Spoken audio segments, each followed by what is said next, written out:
All right, everyone, thank you so much for joining me. Right, my name is Ziki. Now I want to give you an analysis of something that I've already shared pertaining to the Prophet Shepherd Bushiri story, and of course the announcement that was made by the Malawian government. Yes, remember my last video was about the statement that was given by the Malawian government, and prior to that, news outlets were running a statement that the president of Malawi had assisted Prophet Shepherd Bushiri to escape South Africa back to Malawi, and also we then saw the South African government coming out to say no, the president of Malawi did not help Prophet Shepherd Bushiri, right? But all of this, we didn't know where it was coming from. We didn't know why the South African government was saying all these statements. We didn't know. We only began to know after the Malawian government issued a statement. This is when we began to join in the dots. Yes, now here is the thing. Prophet Shepherd Bushiri announced that he arrived in Malawi on Wednesday.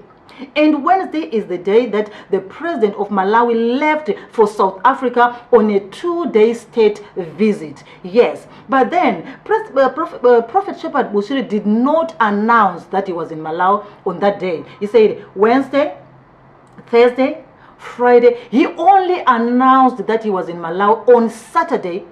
And the coincidence is this: the president of Malawi had arrived Friday night. And Prophet Shepherd Bushiri made an announcement on Saturday morning. This made people to draw conclusion that, of course, he had come, with the president of Malawi's delegation in the plane, okay? But then the Malawian government said, no, he was not there. After they've explained everything that they went through at the airport before their departure, all the searches and also that the government of South Africa told them that there was a security alert. So they were searched by soldiers, there were police force and many other security agencies searching them, checking their passports, checking the plane, checking everything, but they were never told why they were being searched. This is according to their statement. Now, what I'm trying to point out here is that the reason why people were reporting saying that Prophet Shepherd Bushiri came with his present is simply because, on Friday, he did not report for his bail condition. Okay, his bail condition was that every Friday you need to report to the police station. He did not do that. So I think this is when the authorities said why he didn't come. He's always coming, and this time around he did not come. What is going on? And then they started also to join that, oh, but the president of Malawi is also leaving today. Maybe they're going to give him a lift. Maybe this is what is happening. But then according to Prophet Shepherd Bushiri, he had already arrived in Malawi, since he said he arrived on Wednesday. Now, let's just listen to one of these, so that you may not say Ziki is just trying to edge up some things. Listen to this. It's not a hate. And this is why I'm in Malawi. I arrived in Malawi, as I said, Wednesday night. And I arrived in Malawi Wednesday night, right? Now, listen to this.